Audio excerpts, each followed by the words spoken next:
हम पढ़ रहे थे, जब मैं बोर्ड की तरफ घूमूंगा, ये नया स्टूडियो है, जब मैं बोर्ड की तरफ घूमूंगा तो कई बार एक आध क्लास में लोगों ने बताया कि वॉइस ब्रेक हो जाती है, तो उसको बियर कीजिएगा। अगर प्रतिदिन की तुलना में आज आवाज़ धीमी है तो मैं जो स्टूडियो देख रहे हैं साथी, उनको रिक्वेस्ट करूंगा कि थोड़ी आवाज़ बढ़ा दीजिए भाई।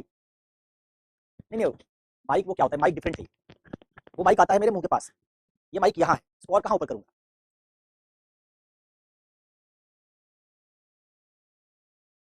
मैं भी बिल्कुल भगवान विष्णु के पास हूँ, स्वर्ग में क्षीर सागर के पास, उसका कोई लॉन्गिट्यूड लैटिट्यूड नहीं है, तो इतना ही पर्याप्त है। क्या करोगे कहा मुझे जान के?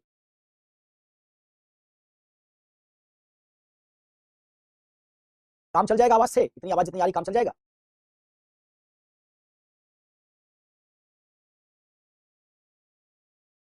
चलिए, जी नहीं, मैं बेगूसराय से नहीं हूँ, मैं बिहार से भी नहीं हूँ। अब कौन बनेगा करोड़पति मत खेलना मेरे साथ। मैं कह दूंगा बिहार से नहीं, तो पूछोगे यूपी से हैं क्या सर, पूछोगे राजस्थान से हैं क्या, फिर मध्य प्रदेश से, तो कहोगे लाइफ लाइन यूज करेंगे, फोन अ फ्रेंड करेंगे, वो सब मत करना। सुनो, पिछली क्लास में हमने पढ़ा कि नीति शास्त्र और मानव का संबंध कैसे, क्यों और कब बनता है। दो सवाल का जवाब ढूंढा था। पहले सवाल के जवाब में हमने सीखा कि नीति शास्त्र कुछ काम करता है, या सर्टेन फंक्शंस ऑफ एथिक्स। क्या क्या काम करता है? हाँ, एक काम करता है मानकीय विज्ञान होने के नाते मानक बनाने का और मूल्यांकन करने का। जल्दी से मैं रिकैप दे रहा हूं, मानक बनाने का और मूल्यांकन करने का। किसका मूल्यांकन? आचरण का, कृत्य का। इसका काम है बताना कि कौन सा आचरण, कौन सा कृत्य, एक्ट, कॉन्डक्ट नैतिक है और कौन सा आचरण या कॉन्डक्ट अनैतिक है। और इससे हमने पता लगाने की कोशिश की कि अगर नीति शास्त्र एक विज्ञान के तौर पर मूल्यांकन करने का काम करता है, तो ये मूल्यांकन कब कर सकता है और किसका कर सकता है? इसके उत्तर में हमने ढूंढा था कि ये मूल्यांकन सिर्फ मनुष्यों का कर सकता है, और वो भी उन्हीं मनुष्यों का जिन्होंने कृत्य या आचरण संकल्प की स्वतंत्रता से किया। और संकल्प की स्वतंत्रता का पता कैसे लगेगा? अगर तीन शर्तें पूरी हो तो हम कहेंगे काम संकल्प की स्वतंत्रता से हुआ है। कौन कौन शर्तें? ज्ञान, दबाव का अभाव और विकल्प की बहुलता। अगर किसी आदमी ने काम, आदमी ने, औरत ने, इंसान ने, मनुष्य ने जानबूझकर कोई काम किया, जानबूझकर, क्या क्या जानता है, क्या नैतिक है क्या अनैतिक है ये जानता है, काम का परिणाम क्या होगा ये जानता है, जानबूझकर काम किया, इसका उसके पास ज्ञान है। काम करते समय वो आजाद हो, उस पर कोई दबाव ना हो, इसका तो उसने अपनी मर्जी से काम किया। और काम चुनते समय उसके पास एक से ज्यादा विकल्प थे, वो चाहता तो विकल्प ए चुनता, चाहता तो विकल्प बी चुनता, फिर भी उसने विकल्प ए चुना, तो हम कहेंगे अब उसका चयन पूरी तरह से उसके संकल्प की स्वतंत्रता से हुआ है। और ऐसा चयन जो पूरी तरह से संकल्प की स्वतंत्रता से हुआ, जो जानबूझकर किया गया, एक से ज्यादा विकल्प होने पर चुना गया, काम करने वाला किसी तरह के दबाव में नहीं था, तो हम कहेंगे ऐसे काम को संकल्प की स्वतंत्रता से हुआ काम मानेंगे, और संकल्प की स्वतंत्रता से होने के कारण इस काम को स्वैच्छिक मानेंगे, स्वैच्छिक। और स्वैच्छिक काम के लिए होगा व्यक्ति उत्तरदायी, और उत्तरदायी होगा तो हम उसका करेंगे मूल्यांकन, और मूल्यांकन करेंगे तो हमको चाहिए विज्ञान, वही विज्ञान नीति शास्त्र है। इस तरीके से हमने नीति शास्त्र क्या काम करता है, वो मूल्यांकन का काम करता है, उस मूल्यांकन से शर्त निकाली उत्तरदायित्व, स्वैच्छिकता, संकल्प की स्वतंत्रता, ज्ञान, विकल्प की बहुलता और दबाव का अभाव। और कहा कि ये शर्तें अगर पूरी होती है तो फिर नीति शास्त्र अपना काम करेगा। और चूंकि ये शर्तें केवल मनुष्य पूरी कर सकते हैं, मनुष्यों की दुनिया में विकल्प है, कहा था शेर चीतों की दुनिया में विकल्प नहीं है, शाकाहार करें कि मांसाहार करें, शेर के पास विकल्प नहीं है, आपके पास है। आप चाहे तो शाकाहार करें, चाहे तो मांसाहार करें। जहां विकल्प है वहीं एथिक्स है, जहां ज्ञान है वहीं एथिक्स है। इसमें से ज्ञान का क्या मतलब है हमने पिछली क्लास में सीख लिया था, आज उसी से आगे बात करने जा रहे हैं। और नीति शास्त्र की दूसरी शर्त जो पूरी होगी तभी मूल्यांकन का काम होगा, दबाव का अभाव, उसको समझने से क्लास की शुरुआत करें। दबाव का अभाव और विकल्प की शर्त को भी समझ लिया तो फिर तीन शर्तें जो संकल्प की स्वतंत्रता बनाती हैं उनको समझ लिया, तो उससे हमारे दो सवालों का जवाब मिल जाएगा। एक, नीति शास्त्र केवल मनुष्य का ही विज्ञान क्यों है, मानव से संबंध इसका क्यों है, और दूसरा किन मनुष्यों के साथ इसका संबंध बनता है। तब तीसरे सवाल में हम जाएंगे कि वो कौन से कारक हैं जिनसे इसका दायरा, मनुष्यों के साथ इसके संबंध का दायरा बड़ा होता है, और कौन से कारक हैं जिनके होने पर इसका दायरा छोटा हो जाता है। ये दो सवाल। और फिर एक सवाल था कि समाज सुधारकों, प्रशासकों, इनका क्या योगदान है नीति शास्त्र मानव सहसंबंध के संदर्भ में। और फिर आखिर में देखेंगे यूपीएससी में आप इस सब पढ़ाई का इस्तेमाल कहां करेंगे। तो पहला सवाल पूरा पढ़ लिया था हमने, नीति शास्त्र मानव सहसंबंध क्यों है, नीति शास्त्र मनुष्य के साथ संबंध कैसे बनता है। दूसरा सवाल पढ़ रहे थे किन मनुष्यों के साथ बनता है, और वही देखा था उन मनुष्यों के साथ जिनके पास ज्ञान है, जिनके पास दबाव नहीं है, जिनके ऊपर, बस जिनके पास विकल्प है। उसी दबाव के अभाव से आज क्लास में आगे बढ़ाने चल रहे हैं। भूमिका सिंगर, इथिक्स कम दिक्कत तलब है जो तुम लाइट पर चर्चा कर रही हो, इसका क्या मतलब है? स्टूडियो बदल गया, लाइटिंग बदल गई। मेरे पास 4 स्टूडियोज हैं, एक मेरे अपने इंस्टीट्यूट में, 2 अपने घर पर, एक ऑफिस में। मैं जहां होता हूं उस स्टूडियो से पढ़ाता हूं, अलग अलग लाइटिंग है। क्या करोगे इसका? इसलिए मैं कहता हूं ना, जिंदगी में जरूरी जो सवाल है उनको सिर्फ पूछो। इथिक्स की क्लास में सिर्फ इथिक्स पर चर्चा करो। रिकॉर्डेड क्लास भी कितना बढ़िया रहा उसमें, लाइट ठीक है कि नहीं, ज्यादा हो गई, आज मैं अच्छा लग रहा हूं, खराब लग रहा हूं। ये सब विद्यार्थियों के लिए महत्वपूर्ण सवाल नहीं। एक व्यक्ति बुद्ध, हम सुना ना, आत्मा बुद्ध, गौतम बुद्ध। उनसे जब कोई पूछता था भगवान है कि नहीं, आत्मा अमर है कि नहीं, आत्मा मत बता देते थे वो, लेकिन आत्मा मरने के बाद कहाँ जाती है, परलोक है कि नहीं, ऐसे सवालों पर चुप रह जाते। उसको बुद्ध की चुप्पी कहते हैं, और संस्कृत में उसको अव्याकृत प्रश्न कहते हैं। तो लोग कहते थे क्यों चुप रह जाते? तो बौद्ध लोगों ने बताया इसलिए चुप रह जाते हैं कि उन सवालों को बुद्ध महत्वपूर्ण नहीं मानते। बुद्ध ने एक बार कहा, एक आदमी को कोई तीर लग गया कहीं से आके, जहरीला, मरने वाला है, उसको इलाज की जरूरत है, लेकिन वो सवाल पूछ रहा है, तीर किधर से आया, इसमें कितना जहर है, किस तरह का जहर है, कितनी देर में मर जाऊंगा, किस धातु का बना है। बुद्ध ने कहा उस आदमी को तीर लगा हुआ है, और फर्जी सवाल पूछे जा रहा है। वैसे आपको भी अज्ञान का तीर लगा हुआ है, इथिक्स आता नहीं, सीखने की कोशिश कर रहे हैं, लेकिन आप उस अज्ञान के तीर को हटाने के बजाय लाइट पर, कैमरा पर परेशान है। इसमें मत जाइए, आइए वापस आइए। दबाव के अभाव का क्या मतलब है?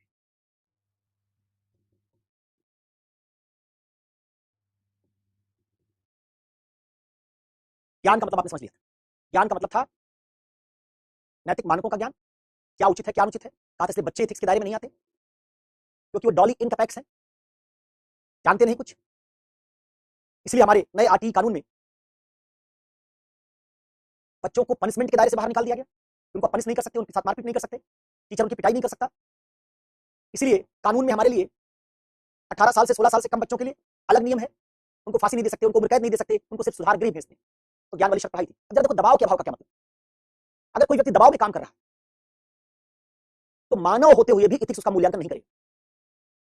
इसलिए कहा कि इथिक्स का मानव से संबंध तो है, लेकिन उन्हीं मानवों का जो स्वतंत्र रूप से काम करते, दबाव में काम न करते। इस दबाव का मतलब क्या है, उसी को हम समझने जा रहे हैं।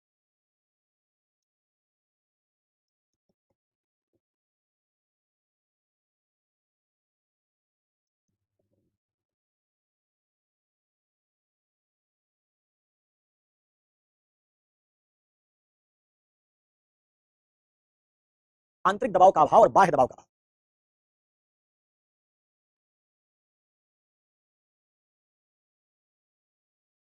आंतरिक दबाव क्या है, उदाहरण सुनो। उदाहरण सुनो से समझना कि आंतरिक दबाव का क्या मतलब है। और आवाज धीमी हो तो मैंने कह दिया, रिक्वेस्ट कर लिया है। जैसे एक गाना है ना, डीजे वाले भैया मेरा गाना बजा दो, वैसे ही क्लास चलाने वाले भैया आवाज तेज कर दीजिएगा। वो रिमोट जगह पर कहीं बैठे हुए हैं, स्टूडियो में मेरे पास नहीं है, तो मैंने उनसे अनुरोध किया है अगर क्लास से काम चल रहा हो। और कई बार मुझे लोगों ने बताया कि वो ब्लूटूथ लगा लो, तो उसे हेडफोन लगा लो, उससे क्लास ज्यादा बढ़िया सुनाई देती है। तो कोशिश करना वैसा।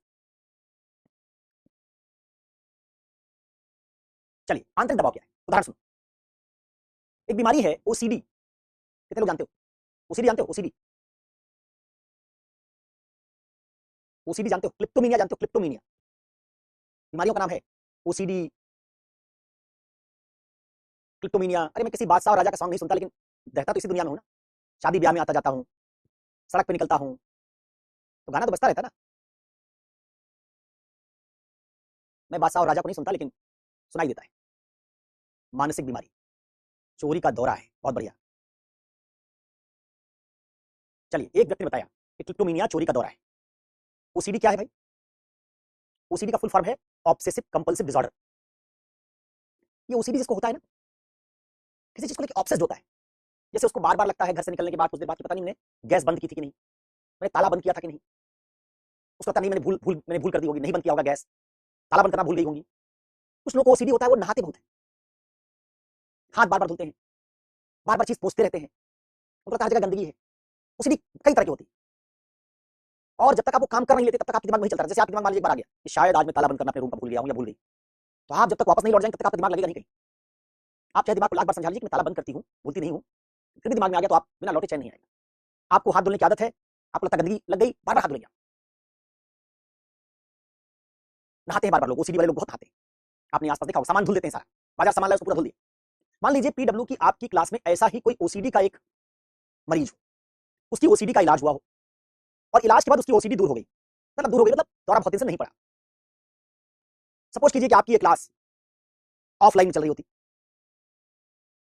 और मान लीजिए मनीषा यादव के पास वो ओसीडी की बीमार लड़की आई, और उसने कहा कि बहन मेरी 2 दिन क्लास छूट गई, क्या तुम अपनी कॉपी दे दोगी? और मान लो कि क्लास एकदम खत्म होने के कगार पर है, 55वीं 57वीं क्लास एथिक्स की चल रही है, मनीषा ने बहुत मेहनत से एथिक्स की पूरी कॉपी, अपना पूरा नोट्स तैयार किया है।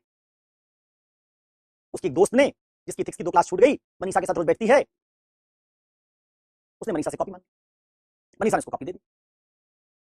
अब वो जो लड़की जिसने कॉपी मांगी,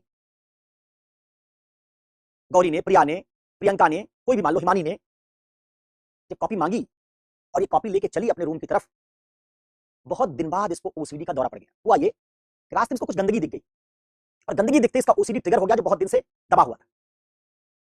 अब प्रियंका, गौरी, स्वीट पॉइजन, स्वीटी, कोई भी लड़की जिसने मनीषा की कॉपी ली है, अपने रूम पहुंची। रूम पहुंचने के बाद अपना हाथ धोया, जूते वूते धो डाले, मन मान ही नहीं रहा। फिर इसने अपनी कॉपी धोई और उसके बाद इसको लगा कि मनीषा की कॉपी में भी गंदगी लगी हुई, और अंततः इसने मनीषा की कॉपी को भी खोला टैब के नीचे और एक एक पेज को धो दिया। 57 क्लास का सारा नीति शास्त्र जो मनीषा ने लाल, हरी, पीली, नीली, काली कलम से सजा सजा के लिखा था, सारा नैतिकता बह गई। और उसकी कॉपी पर, मनीषा की कॉपी पे जैसे मॉडर्न आर्ट होती है, उस तरह की पच्चीकारी, उस तरह की चित्रकारी नजर आने लगी। और इस कॉपी को धोने के बाद स्वीटी का, गौरी का, प्रियंका का, जो भी कॉपी लेके गई थी, उनका ओसीडी एकदम शांत हो गया। अगले दिन ये कॉपी लेके वापस आई और मनीषा को कॉपी दी। मनीषा ने अपनी कॉपी दी, देखा तो देखा कि दिया तो एथिक्स की कॉपी थी, लौटा रही चित्रकला की कॉपी। उसने कहा बहन मेरी कॉपी नहीं है ये, मैंने तुमको ड्राइंग की कॉपी नहीं दी थी, एथिक्स वाली मेरी कहाँ है? गौरी ने, प्रियंका ने कहा यही कॉपी है। मनीषा बड़ी नाराज हुई, क्या हाल किया मेरी कॉपी का? 57 दिन मेहनत करके मैंने एक एक चीज में लिखी थी। गौरी ने कहा मेरा कोई दोष नहीं, मैं कॉपी तो धुली गई लेकिन मैं इसलिए जिम्मेवार नहीं, मैं उत्तरदायी नहीं। मनीषा ने पूछा क्यों उत्तरदायी नहीं हो? तुमने तो धुली है। उसने कहा धुला मैंने है लेकिन मैं उत्तरदायी नहीं। इसलिए ये मत कहो तुम जो बार बार मुझे कह रही हो कि मैं चुड़ैल हूं, मैं बुरी हूं, मैं अनैतिक हूं। ये मत करो, मेरा मूल्यांकन मत करो, मेरे चरित्र का मूल्यांकन मत करो। मनीषा ने कहा क्यों ना करूं? उसने कहा बहन मैंने ये काम जानबूझकर नहीं किया, अपनी मर्जी से नहीं किया। मनीषा ने कहा धुला तुमने, तो मर्जी किसकी है? बोली हाँ कॉपी मैंने धुली, लेकिन अपनी मर्जी से नहीं धुली, अपनी इच्छा से नहीं धुली, स्वैच्छिक काम नहीं किया मैंने। जब मैंने कॉपी धुली तो मेरे पास संकल्प की स्वतंत्रता नहीं थी।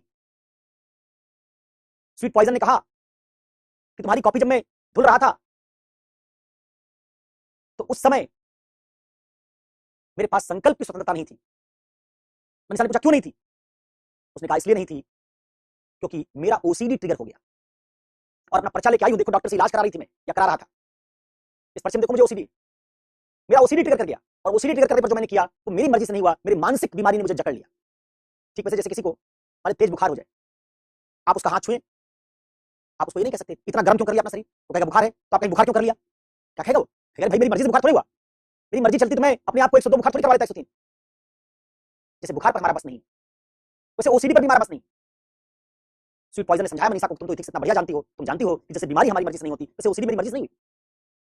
और जब मैं तुम्हारी कॉपी लेके गया उस समय जब दौरा पड़ गया, उसमें मेरा कोई नियंत्रण नहीं है। इस कारण मैंने जब तुम्हारी कॉपी धुली तो मैं एक आंतरिक दबाव में था, मेरी आंतरिक स्थिति ओसीडी ने मुझे जकड़ लिया था, इसलिए धुला तो कॉपी मैंने है तुम्हारी, लेकिन मैं उत्तरदायी नहीं, क्योंकि तुम उसी बात के लिए मेरे काम का मूल्यांकन कर सकती हो कि नैतिक है, नैतिक है जो काम मेरी मर्जी से हुआ, और मैंने मर्जी से नहीं धुला तुम्हारी कॉपी, दबाव में धुला, आंतरिक दबाव में। अगर मनीषा ने एथिक्स ठीक से पढ़ा होगा, गुस्सा तो होता है मनीषा, लेकिन एथिक्स ठीक से पढ़ा होगा तो मनीषा इस बात को मान लेगी कि हाँ स्वीट पॉइजन, गौरी, प्रियंका, प्रीति इसके लिए उत्तरदायी नहीं है, क्योंकि कोई उत्तरदायी उसी काम के लिए होता है, उसी वक्त होता है जब वो काम पूरी तरह से मर्जी से हुआ हो। और मर्जी से होने का आइडिया है संकल्प स्वतंत्रता, और संकल्प स्वतंत्रता के लिए एक शर्त ज्ञान और दूसरी शर्त दबाव का भाव। बीमारी की दशा में व्यक्ति एक दबाव में हो जाता है। ठीक है, एक बीमारी है क्लिप्टोमेनिया। क्लिप्टोमेनिया एक आदमी चोरी करता है, तो जब दौरा पड़ता है चोरी करता है, शाम को उस आदमी को रोज दौरा पड़ जाता है, एक झोला लेके निकलता है, पहले 2 टमाटर, दूसरे 2 आलू, तीसरे 2 अंडा, चौथे 2 नारंगी, ऑरेंज, पांचवें 2 सेब, 25-30 ठेले से ऐसे 2-2 चीज चुराता है, पूरा झोला भर जाता है, लेके लौट आता है, शांति मिल जाती है। एक दिन पकड़ा गया, जज के सामने ले आया गया कि बहुत दिनों से चोरी कर रहा है, जज साहब ये इसको कड़ी सजा दीजिए। उस व्यक्ति ने जो ये चोरी कर रहा है, कोई भी हो सकता है, रुद्र प्रताप हो, निकिता गुप्ता हो, किसी भी मान लो क्लिप्टोमेनिया का दौरा पड़ गया, साहिल राज हो, जज के सामने ले आए गए, इन्होंने अपना मेडिकल प्रिस्क्रिप्शन दिखाया, साहब आप हमको सजा नहीं दे सकते। जज ने पूछा क्यों नहीं दे सकते? कहा क्योंकि मैं क्लिप्टोमेनिया हूं, मैंने जो चोरी की जानबूझ के नहीं की। क्लिप्टोमेनिया होने के कारण शाम के वक्त 6 बजे के वक्त मुझे चोरी का दौरा पड़ जाता है, और फिर मैं निकल जाता हूं, और जब मैं चोरी कर रहा होता तो मेरा अपने शरीर पर कंट्रोल नहीं होता, मेरे मनोदशा पर मेरा कंट्रोल नहीं होता। समझदार जज होगा, एथिक्स पढ़ के बना होगा, तो कहेगा कि भाई इनका इलाज कराओ, हॉस्पिटल में भर्ती कराओ, इनको सजा नहीं दी जा सकती। इसी को आप कहते हैं, आप इसको सामान्य भाषा में समझेंगे, समझेंगे एक आदमी जिसको लोग पागल कहते हैं, असल में उसकी मानसिक बीमारी बहुत एक्सट्रीम किस्म की होती है, वही पागल आदमी मानसिक रूप से बीमार है। जैसे कहते हैं ना कि विक्षिप्त हो गया, तो मान लो कुछ लाइलाज किस्म की बीमारी जैसे होती है शारीरिक, वैसे मानसिक बीमारी लाइलाज है, लोग कहते हैं पागल है, हो गया। हालांकि पागलपन का भी इलाज हो सकता है, लेकिन मान लो कोई एक्सट्रीम लेवल का पागल है, सड़क पर सबको कुछ कुछ कहता चल रहा है, कभी किसी को पत्थर मार देता है। आप अगर समझदार होंगे तो क्या कहेंगे? कोई कह रहा है किसको हम इस वक्त सिखाएंगे, मारेंगे, पीटेंगे, आप कहेंगे उससे क्यों उलझ रहे हो, पागल है वो। इसका मतलब आप कह रहे हैं कि वो जो कर रहा है उसका ऐसा मूल्यांकन मत करो कि इसको दंड दोगे, क्योंकि उस व्यक्ति को समझ नहीं है। तो पागलपन भी एक मानसिक बीमारी है। वैसे ही क्लिप्टोमेनियक होना भी एक बीमारी है, ओसीडी होना एक बीमारी है। जैसे शारीरिक बीमारियों के लिए हम आपको जिम्मेवार नहीं ठहराते, वैसे मानसिक बीमारियों की दशा में भी हम आपको जिम्मेवार नहीं मानते। जैसे मानसिक बीमारी की दशा में हुआ कोई काम, उसके लिए आपका मूल्यांकन नहीं हो सकता। तो आंतरिक दबाव का मतलब है, आंतरिक दबाव का मतलब है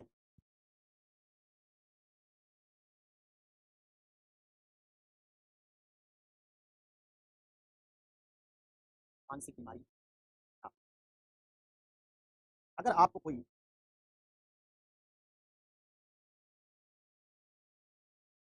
मानसिक बीमारी है तो आप मूल्यांकन के दायरे से बाहर चले जाए।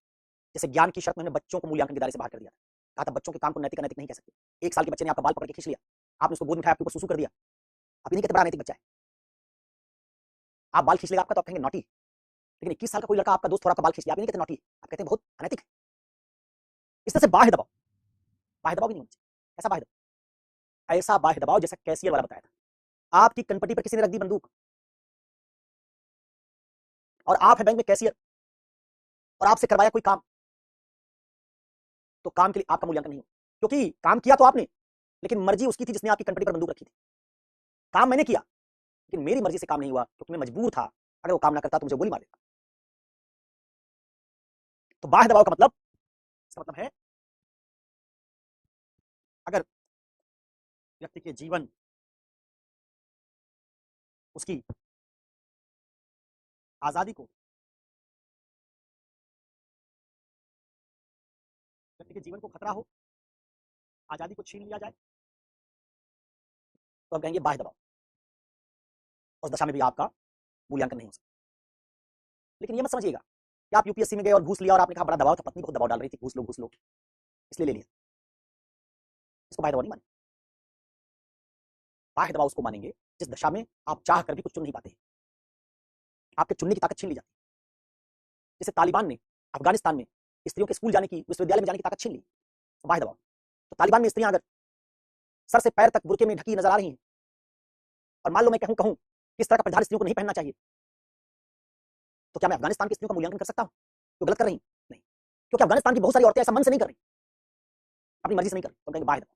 बाह्य दबाव वो धर्म के कारण, संस्कृति के कारण कोई बात आप पर थोप देता है और आप उसका पालन नहीं करेंगे, जिससे खाप पंचायत हरियाणा में, पश्चिम उत्तर प्रदेश में आपको मार देंगे, आपको समाज से बाहर निकाल देंगे, इस तरह की कोई चीज होगी, तो हम कहेंगे इस दशा में भी व्यक्ति का नैतिक मूल्यांकन नहीं हो सकता। ठीक है, तो ये दबाव की अभाव की शर्त भी होनी जरूरी है। ठीक वैसे इससे ज्ञान होना जरूरी था, तभी आप नैतिकता और मनुष्यों का संबंध बना सकते हैं। तो पहली वाली शर्त ज्ञान से बच्चे बाहर निकल गए थे नैतिकता के दायरे से, दूसरी वाली शर्त दबाव के अभाव से पागल लोग, मानसिक रोगी, ये नैतिकता के मूल्यांकन के दायरे से बाहर निकल गए। इसका मतलब नैतिकता केवल मनुष्य होने के नाते भी आपका मूल्यांकन नहीं करेगी अगर आप मानसिक रूप से स्वस्थ नहीं है। आप बालक हैं, बालिका हैं, तो आपका नैतिक मूल्यांकन एथिक्स नहीं करेगा। तो एथिक्स पशुओं पक्षियों का मूल्यांकन कभी नहीं करता है, वस्तुओं का मूल्यांकन कभी नहीं करता है, लेकिन मनुष्यों में भी सभी मनुष्यों का मूल्यांकन नहीं करता। तीसरी बात है, तीसरी शर्त है, मैं संक्षेप में बता रहा हूं, तो इसके बाद हम लोग ज्यादा महत्वपूर्ण बात आगे बढ़ेंगे।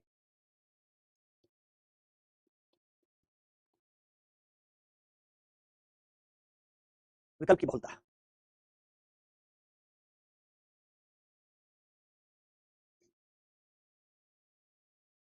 निकिता जी, अब जितनी आ रही है, मैंने आपने देखा आपके सामने दोबारा अनुरोध कर दिया, अब जितनी आ रही है उतने से काम चलाओ।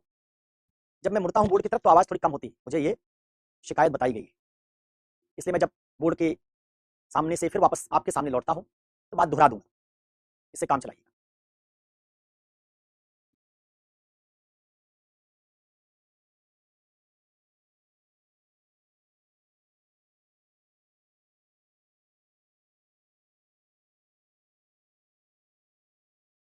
ठीक है,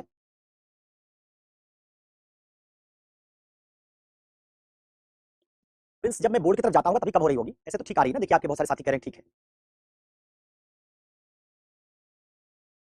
यहां तो मुझे बोर्ड पर क्लास चलती हुई दिखाई दे रही है, तो बफरिंग हो सकता है आपके एंड पर हो रही हो, क्योंकि बफरिंग होती है ना तो यहां भी क्लास रुक जाती है।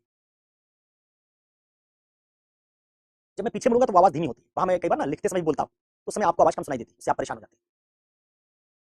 ठीक है, विकल्प की बहुलता समझिए। विकल्प की बहुलता का मतलब यह है कि आपको तभी अपने काम के लिए उत्तरदायी माना जाएगा जब आपके पास कम से कम दो विकल्प, कम से कम दो विकल्प, तभी आपके उस काम का नैतिक मूल्यांकन। जैसे मान लीजिए मैं आपको ऐसे कहूं कि मैंने मान लीजिए सवाल पूछा आपसे, सवाल पूछा भारत की राजधानी क्या है, और मैंने ऑप्शन कुछ इस तरह से दिया। क्या ऑप्शन दिया? भारत की राजधानी क्या है? ए प्रयागराज, बी प्रयागराज, सी प्रयागराज, डी प्रयागराज। आजकल प्रयागराज ही छाया हुआ हर तरफ, ए बी सी डी सब प्रयागराज। आपने ए ऑप्शन पर टिक मार दिया, प्रयागराज पर। मैंने कहा तुमने गलत कर दिया आंसर। तुम क्या कहोगे? कहोगे अरे भाई साहब, पहले विकल्प तो प्रयागराज के अलावा कुछ दो, एक ही विकल्प दे रखा है प्रयागराज एबीसीडी में, हमारा मूल्यांकन भी कर रहे हो, गलत कर दिया हमने। हमने उत्तर गलत किया, सही किया, पहले एबीसीडी में ए में प्रयागराज दिए थे, बी में चेन्नई दे देते, सी में नई दिल्ली दे देते, तब हम प्रयागराज मारते तो कहते गलत कर दिया। एबीसीडी में सब प्रयागराज भरे हो और वही एक मजबूरी में हमने चुन लिया, कह गलत कर दिया। इस तरह का मूल्यांकन हमारा तभी कर सकते हो जब पहले हमको प्रयागराज के अलावा कोई दूसरा विकल्प तो देते। आपने हमको विकल्प नहीं दिया। ये दोस्त आंतरिक दबाव नहीं मेरे साथी, कॉमरेड। आंतरिक दबाव क्या? विकल्प तुमको अंदर से दिया जा रहा है क्या? विकल्प बाहर से आ रहा है? आंतरिक दबाव किस बात का? तो विकल्प की बहुलता का मतलब है कि आप पर मान लीजिए कोई दबाव न डाल रहा। दबाव में तो आपने देखा कोई कंट्री बंदूक लगा दे रहा है, आप बीमार हो जा रहे हैं, आप बीमार मारना हो, स्वस्थ हो, किसी ने कंट्री पर बंदूक भी नहीं रखी। लेकिन रियल लाइफ में आपके पास ऑप्शन ही नहीं। जैसे आप देखेंगे आजकल लोकसभा में चुनाव में, विधानसभा में चुनाव में नोटा दिया जाता है। क्यों मानते लोग नोटा? कहते हैं हमको प्रत्याशी जो दे दिया, कह रहे हो चुन लो। क्या बकवास बात है? हम बीजेपी को चुन लेते हैं, कहते हो सांप्रदायिक हो गए। कांग्रेस को चुन लेते हैं तो कहते हो कि अपीजमेंट वाली पार्टी को चुन रहे हो। अरे भाई, हमको पहले प्रत्याशी तो ढंग का दो, नहीं दोगे तो हम कहेंगे नन ऑफ द, किसी नहीं चुन रहे। तो ये बात कहती है कि देखो, व्यक्ति का मूल्यांकन तब करोगे जब व्यक्ति के पास विकल्प दो। कहोगे लोकतंत्र में जनता जातिवादी नेताओं को चुन रही, सांप्रदायिक नेताओं को चुन रही। अरे भाई, तो हम तो पॉलिटिकल पार्टी को ही वोट देने के मजबूर हैं, और पॉलिटिकल पार्टियां जातिवादी लोगों को खड़ा कर रही है चुनाव में, सांप्रदायिक लोगों को खड़ा कर रही है। चुनाव आयोग अगर हमको राइट टू रिजेक्ट का ऑप्शन दे दे, नोटा नहीं, राइट टू रिजेक्ट, कोई प्रत्याशी पसंद नहीं और चुनाव कैंसिल हो जाए, तब फिर असल में हमारे सामने विकल्प आने शुरू हो। पॉलिटिकल पार्टियां अच्छे लोगों का विकल्प देंगी, अभी माफिया का, गुंडों का, मवाली का, ठेकेदार का, बिल्डर का, किसी धार्मिक कट्टर आदमी का विकल्प हमारे सामने रख देती। मैं समझदार आदमी, मजबूरी मैंने जातिवादी और सांप्रदायिक में जातिवादी आदमी को चुन लिया। आप कहेंगे तुम जातिवादी आदमी को वोट देते हो, मैं कहूंगा भाई मेरे पास विकल्प ही नहीं है। तो आप किसी का मूल्यांकन तभी कर सकते हैं जब पहले उसको विकल्प प्रोवाइड कीजिए। विकल्प नहीं देंगे तो जो उसने चयन किया वो चयन उसका नहीं है। तो तीन शर्तें: एक, विकल्प की बहुलता; दो, मानसिक बीमारी का ना होना और बाहर से मेरे जीवन और आजादी को ना छीनना, आंतरिक बीमारी का ना होना और बाहर से आजादी ना छीनना; तीसरा, आदर्शों, मूल्यों, मानकों का ज्ञान होना कि क्या उचित क्या अनुचित है, और जो काम मैं करने जा रहा हूं उसके परिणामों के बारे में जानकारी। इतनी बात जब होती है तो हम कहते हैं क्या बन गई? संकल्प की स्वतंत्रता। और संकल्प की स्वतंत्रता बन गई तो आ गई स्वैच्छिकता। आपने अपनी मर्जी से जानबूझकर विकल्प होने पर बिना दबाव के जब कोई चीज चुनी तो चयन पूरी तरह से आपका है, और जो चयन पूरी तरह से आपका है उसके लिए आपका मूल्यांकन होगा, क्योंकि आपने वो काम अपनी मर्जी से किया, आपका काम स्वैच्छिक है। इस तरीके से ये तीन शर्तें जब जब पूरी होंगी तभी तभी हम इथिक्स से मानव का मूल्यांकन करेंगे। जब ये शर्तें पूरी नहीं होंगी तो ना हम उस मनुष्य को नैतिक कह पाएंगे और ना अनैतिक कह पाएंगे। किसी को नैतिक तब कहते हैं जब उसने चुना, अपनी मर्जी से चुना, और उसका काम आदर्श के प्रतिकूल है, जो नैतिक आदर्श उसके प्रतिकूल है, तो उसके काम को अनैतिक कहेंगे। किसी ने चुना, अपनी मर्जी से चुना, विकल्प भी था, दबाव भी नहीं था, ज्ञान भी था, अपनी मर्जी से चुना और उसका काम नैतिक आदर्श के अनुकूल है, तो उसके काम को नैतिक कह देंगे। लेकिन अगर ज्ञान नहीं है, विकल्प नहीं था, मानसिक बीमारी थी, तो जो काम वो चुनेगा उसको निर्नैतिक कहेंगे। निर्नैतिक, ना नैतिक ना अनैतिक, निर्नैतिक। निर्नैतिक मतलब नैतिकता के मूल्यांकन के दायरे से बाहर, नॉन मॉरल है। नैतिकता के दायरे में आया, नैतिक मानक के अनुकूल हुआ, मॉरल। नैतिकता के दायरे में आया, तीन शर्तें पूरी की, संकल्प की स्वतंत्रता के साथ हुआ, लेकिन नैतिकता के मानक का उल्लंघन कर रहा है, इमोरल, अनैतिक। और नैतिकता के दायरे में आ ही नहीं पा रहा है क्योंकि या तो ज्ञान का अभाव है, या विकल्प नहीं थे, या दबाव में काम किया, तो निर्नैतिक, नॉन मॉरल। तीन शब्द आपको मिलेंगे: moral, immoral, non moral. Moral कहते हैं जब मूल्यांकन हुआ और आपका काम गलत है, इमोरल सही है, उचित है। इमोरल कहेंगे जब मूल्यांकन हुआ और आपका काम गलत है, अनुचित है। और नॉन मॉरल तब कहेंगे जब मूल्यांकन ही नहीं किया जा सकता है। जैसे चाकू ने किसी बच्चे का हाथ काट दिया, मतलब चाकू पे हाथ गिरा, कट गया, हम कहेंगे चाकू का ये काम नॉन मॉरल है, क्योंकि चाकू के पास संकल्प क्षमता नहीं, चुनने की आजादी नहीं, चाकू का काम नॉन मॉरल है। ऐसे कई बार मनुष्य भी वस्तुओं की तरह नॉन मॉरल काम करते हैं। इतनी बात समझ में आई? तो आप पहली बात समझ गए, पहली बात मतलब दो सवालों का जवाब जान गए। क्या क्या? पहला आप जान गए कि नीति शास्त्र और मनुष्य का संबंध कैसे और क्यों बनता है। बताया कि नीति शास्त्र कई काम करता है, मूल्यांकन का काम करता है, दुविधा हल करने का काम करता है, सर्वांगीण कल्याण का काम करता है, और ये सारे काम नीति शास्त्र के केवल मानवों के साथ ही जुड़ते हैं, इसलिए नीति शास्त्र का मानव से संबंध है। दूसरा सवाल क्या था, क्या सभी मानवों के साथ इसका संबंध बनता है? कहा नहीं, सभी मानवों के साथ इसका संबंध नहीं बनता है। इसका संबंध केवल उन मनुष्यों के साथ बनता है जिनको अपने कामों के लिए उत्तरदायी ठहराया जा सके, और उत्तरदायी होने के लिए स्वैच्छिकता हो, स्वैच्छिकता होने के लिए संकल्प स्वतंत्रता हो, और संकल्प स्वतंत्रता होने के लिए ज्ञान, दबाव का अभाव और विकल्प हो। ये शर्तें जो मानव पूरी करते हैं उन्हीं के साथ नीति शास्त्र जुड़ता है। तो दो सवाल आपके हल हो गए। तीसरे सवाल पर चलते हैं। इसमें कोई डाउट हो तो आपको पूछने के लिए मैं 2-3 मिनट दूंगा। तीसरे सवाल पर हम इसके बाद जाएंगे। तीसरा सवाल हमारा है कि कौन सी वो दशाएं हैं जिसमें यही नैतिकता और इसके मूल्यांकन के दायरे में आने वाले मनुष्यों की संख्या ज्यादा होगी, दायरा बड़ा होगा। बच्चों पागलों को छोड़ के सारे मनुष्य इसके दायरे में आ जाएंगे। कौन से वो कारक हैं जिनके होने पर बच्चों और पागलों के अलावा भी बाकी जो मनुष्य वयस्क हैं वो भी नैतिकता के दायरे में नहीं आ पा रहे, नैतिकता के दायरे को आपने छोटा कर दिया। तो कौन से कारक हैं जो नैतिकता के दायरे को, मनुष्यों के साथ संबंध के दायरे को संकीर्ण बनाते हैं, और कौन से कारक हैं जो उसको व्यापक बनाते हैं? अब हम इस तीसरे सवाल, चौथे सवाल को सीखने के लिए आगे बढ़ेंगे। अब यहां तक कोई बात आपको पूछनी है तो बताइए। सवाल केवल जो पढ़ा रहा हूं उसे पूछेगा, इसके अतिरिक्त कोई सवाल पूछेंगे तो उसका जवाब नहीं दूंगा।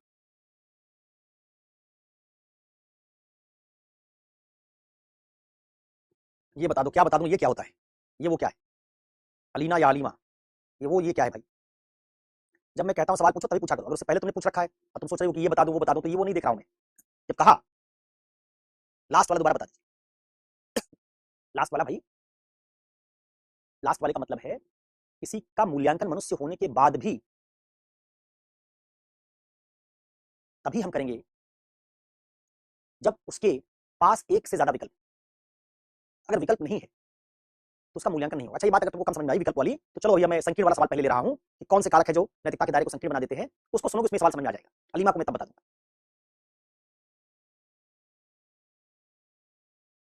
शुक्रिया पापा कुमार। कहाँ रहते हो यार, किस दुनिया में रहते हो मेरे बाप, मेरे भाई, मेरे दोस्त?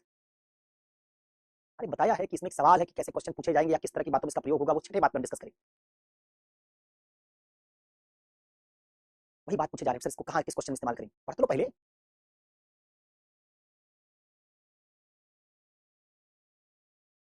किस क्वेश्चन का उत्तर लिखना चाहते हो महेंद्र? किस क्वेश्चन का? महेंद्र बाहुबली वाले सिनेमा में भी नायक का नाम था। बताओ किस सवाल का जवाब लिखना चाहते हो? सवाल का जवाब तुम्हारे पास भाषा नहीं इसलिए नहीं लिख पा रहे हो। सवाल का नीति शास्त्र पूछा गया तो मैंने तुमको दिखाया था 3 सवाल हल करके, 2013 का, 2014 का, 2016 का, जितने पॉइंट्स बनाए थे दिखाया था कि जो पढ़ा तुमने उसी से बनाए। दिखाया था 40-40 लाइन का उत्तर बन रहा, जबकि तुम उतना लिख नहीं पाओ।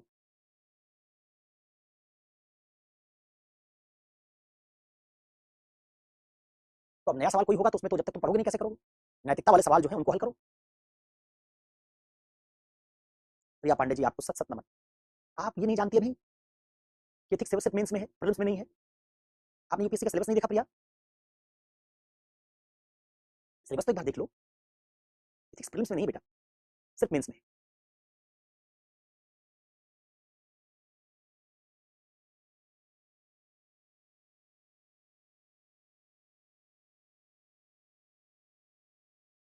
क्वेश्चन की डिमांड इसलिए नहीं समझ पाओगे क्योंकि क्वेश्चन को तोड़ नहीं पा रहे हो, या फिर तुमने वो बात पढ़ी नहीं होगी, या प्रैक्टिस इतनी नहीं है। ये करना पड़ेगा।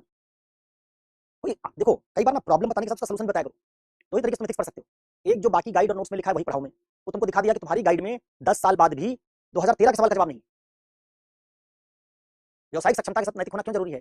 आज का नोट्स पढ़ के 2024-25 का नोट्स पढ़ के 2013 के सवाल का जवाब नहीं मिल सकता, तो वो तो काम करेगा नहीं। तो यही तरीका है कि हम धीरे धीरे एथिक्स में समझ बनाएं और एक एक टाइप के सवाल, जिसमें नैतिकता के सवाल हल किए उस सवाल को और हल करते रहें। जब 10-12 सवाल नैतिकता से जुड़े कर लेंगे तो धीरे धीरे हमारी समझ बनेगी और हम कर पाएंगे।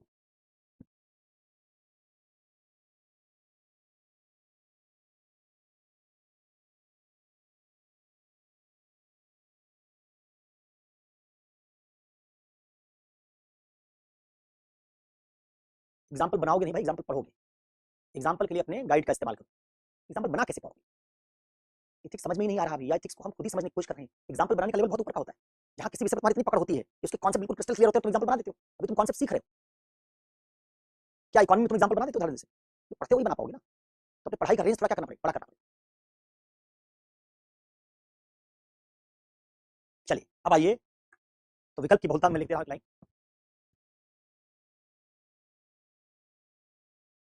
विकल्प एक से ज्यादा होने। अच्छा, अब मैं अगली बात पर जा रहा हूं। तो दो सवालों का जवाब मैंने दिया। ध्यान रखो, ये टॉपिक जो पढ़ा रहा हूं बताया है भारत की किसी कोचिंग, गारंटी दे रहा हूं, और इसको टेस्ट कर लेना एक बार, भारत की किसी कोचिंग के नोट्स में ये नहीं है जो तुमको पढ़ाया है। किसी कोचिंग, बड़ी से बड़ी जितनी कोचिंग का नाम जानते हो, अपने साथियों से कई बार सबका नोट्स भी ऑनलाइन पढ़ाई होता है, टेलीग्राम पे पढ़ा होता है। किसी कोचिंग के नोट्स में मानव सहसंबंध कैसे बनता है, उसके लिए क्या दशाएं हैं, किसी कोचिंग के नोट्स में नहीं लिखा। इनफैक्ट उन्होंने ह्यूमन इंटरफेस को एक टॉपिक मान लिया, हेडिंग मान लिया, टॉपिक नहीं हेडिंग मान लिया।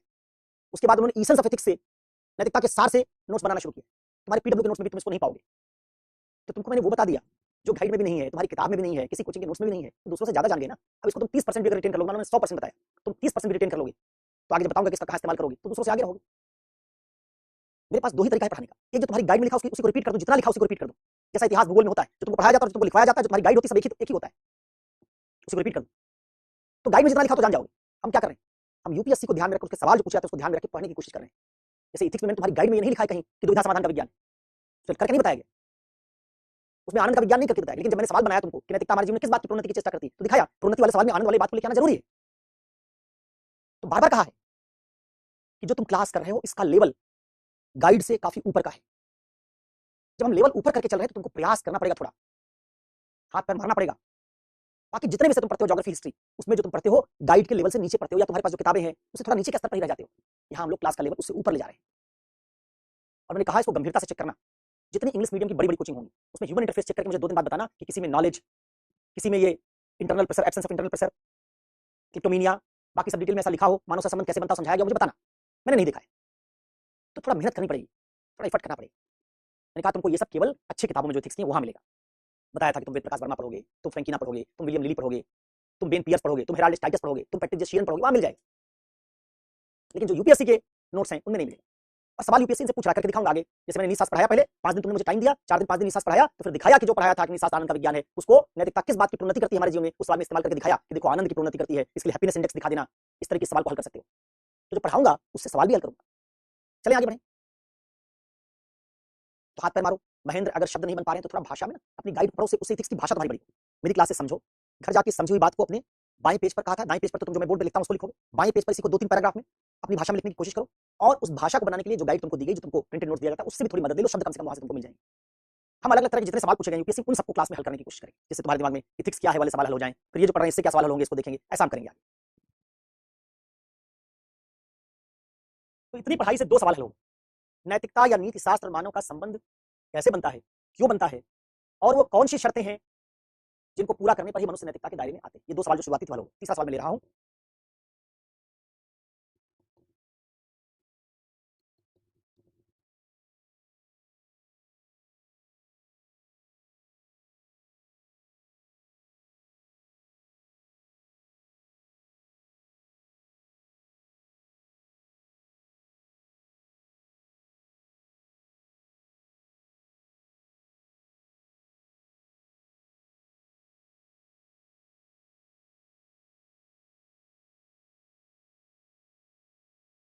वे घटक या कारक जो नैतिकता और मानव सहसंबंध का दायरा संकीर्ण करते हैं, और वे कारक जो इसका दायरा व्यापक करते हैं। कौन कौन सा क्वेश्चन नंबर हल हो जाएगा अगर ये सीख लिया तो? तीसरा और चौथा। टॉपिक पढ़ाने से पहले मैंने 6 सवाल बना दिए थे, 5 सवाल बना दिए थे। कहा था पूरा टॉपिक जब पढ़ेंगे तो 5 सवाल जो मैंने बनाए हैं वो हल हो जाने चाहिए। पहला सवाल बनाया था नैतिकता और मानव का संबंध कैसे बनता है, बताया। नैतिकता मूल्यांकन का विज्ञान है, मूल्यांकन करने के लिए उत्तरदायी होना चाहिए, उत्तरदायित्व की स्वैच्छिकता, और उस तरीके से दिखाया कि वो शर्त जहां तक पहुंचाएगी आपको मानव तक ही ले जाएगी। फिर उसकी जब व्याख्या की तो समझाया उसकी व्याख्या में सारे मानव नैतिकता के दायरे में नहीं आ पा रहे थे। तो शुरुआती 2 सवाल हल हो। तीसरे सवाल में हम देखने जा रहे हैं कि मान लो ये नीति शास्त्र और ये मानव है।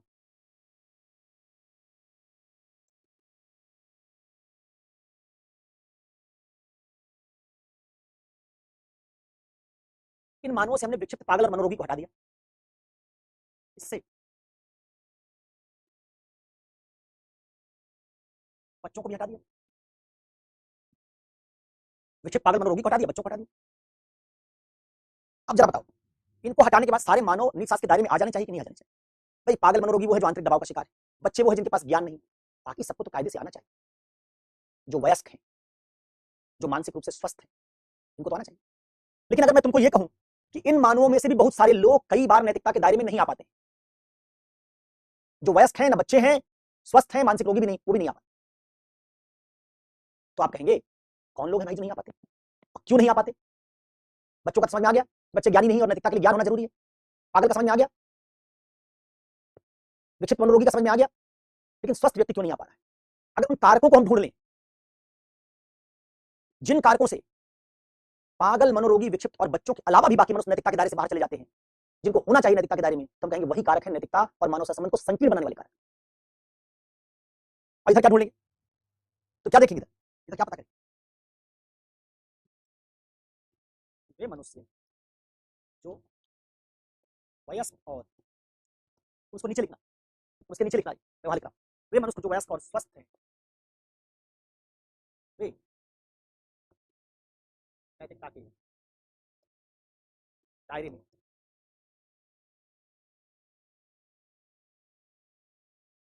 क्यों नहीं आते? जो वयस्क और स्वस्थ है वो क्यों नहीं आ पाते? अगर वो पता कर लेंगे तो हम कह देंगे जो मनुष्य आ सकते थे वो भी नहीं आ पाए, तो संकीर्ण हो गया। इधर इधर हमने रखा नीतिशास्त्र, इधर रखा मानव, इधर भी किसको हटाया?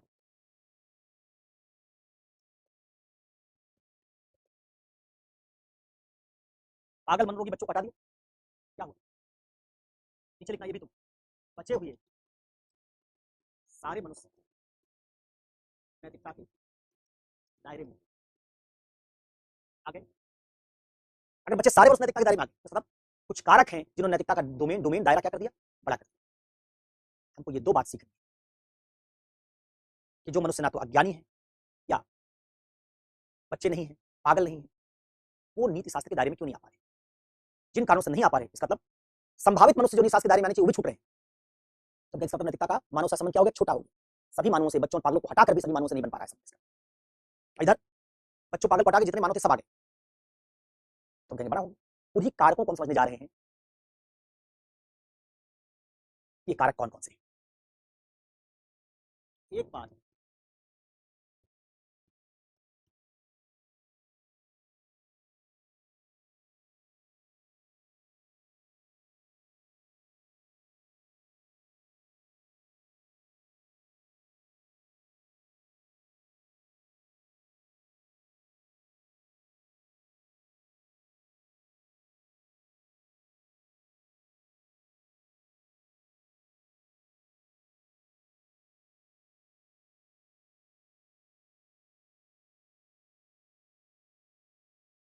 ये कारक जो बच्चों, पागलों, मनोरोगियों के अतिरिक्त अन्य मनुष्यों को भी नैतिकता के मूल्यांकन से बाहर कर देते हैं,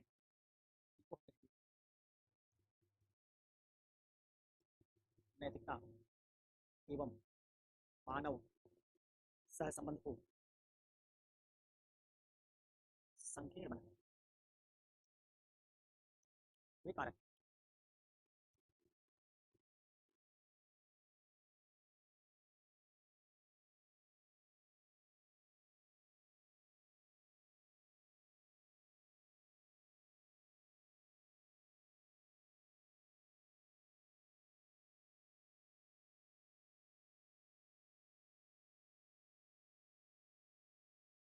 ये कारक जो बच्चों, मनोरोगियों के अतिरिक्त सभी मनुष्यों को नैतिकता के दायरे में लाते हैं, व्यापक बनाने वाले कारक।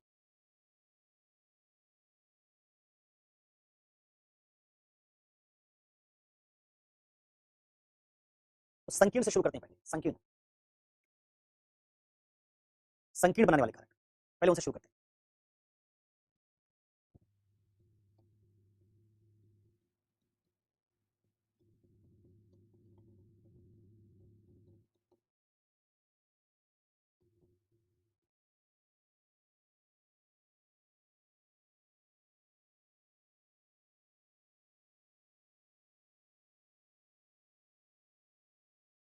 आकृति गौर, आपने मेरा लेक्चर देख रखा है कहीं से, इसीलिए आप ये सब लिख रही हैं जो आपने लिखा है, क्योंकि मेरे अलावा पूरे कोचिंग इंडस्ट्री में ये कोई नहीं पढ़ाता जो आपने लिखा है। इसका मतलब आपने पहले लेक्चर देख रखा है कहीं से, आप हूबहू मेरे शब्दों को छाप रही हैं।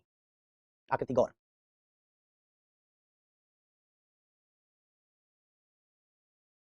जैसे आपने लिखा उत्तर वैसे मैं समझ गया कि आपने इसको देखा है। चलिए, मैं आपने जो लिखा उससे अलग बात लिखता हूं, जिससे आप इससे अलग बात सुन लें, फिर उसमें जाएंगे। मैं लिखूंगा इसका कारक है वस्तुकरण और सांस्कृतिक निर्धारणवाद। वस्तुकरण और सांस्कृतिक निर्धारणवाद, ऑब्जेक्टिफिकेशन और कल्चरल डिटर्मिनिज्म।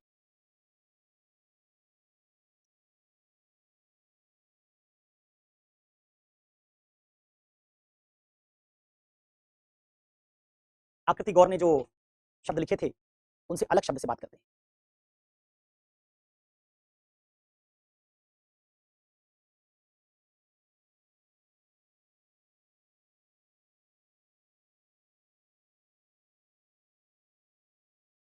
ठीक है, आओ।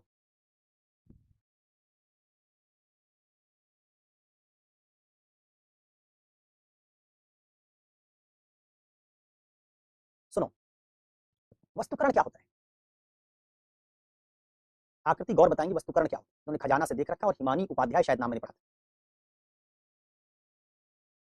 वस्तुकरण क्या होता है? देख रहा हूं कितने उल्लू बैठे हैं क्लास में, उन्हीं को गिन रहा था। आईएएस, ऐसे लोग जो गुमनाम है, जिनका अपना नाम ही नहीं, आईएएस पीसीएस नाम रख के चले आए, माँ बाप ने स्कूल में कोई नाम दिया होगा, उन्हीं की गिनती कर रहा था, जनगणना। चलिए, आकृति गौर बताइए वस्तुकरण क्या है, क्योंकि आपने खजाना से देख रखा है, तो बताएंगे आप वस्तुकरण क्या है?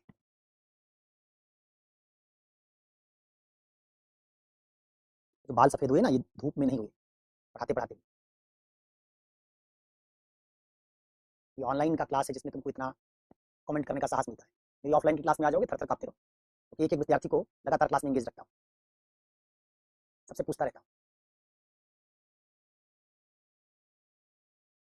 बताएंगे आकृति जल्दी से, लोग इंतजार कर रहे हैं। किसी क्षेत्र में पहनावे को लेकर मुद्दे के ऐसा पहनो। नहीं, ये तो वस्तुकरण नहीं है।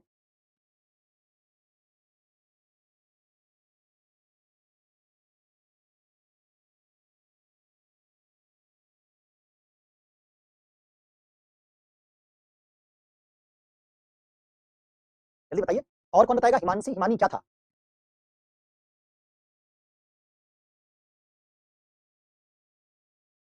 नहीं, माइंड वॉश करानी। देखो, समझो, खजाना में ये भी रहा होगा, लेकिन आकृति ने ध्यान नहीं दिया, इसलिए कई बार लाइव क्लास करने का फायदा भी होता है।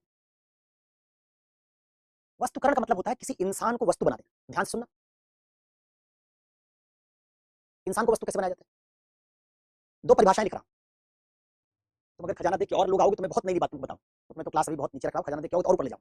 देखिए, आकृति ने नहीं पढ़ा होगा, वो बात बता रहा हूं। दो परिभाषाएं हैं,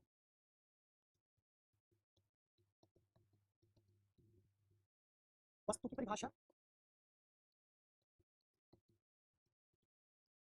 और मनुष्य की परिभाषा।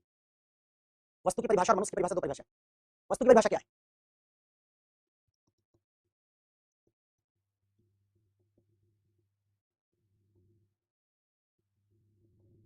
सार अस्तित्व से पहले अगर किसी चीज में आए तो उसको वस्तु कहते हैं।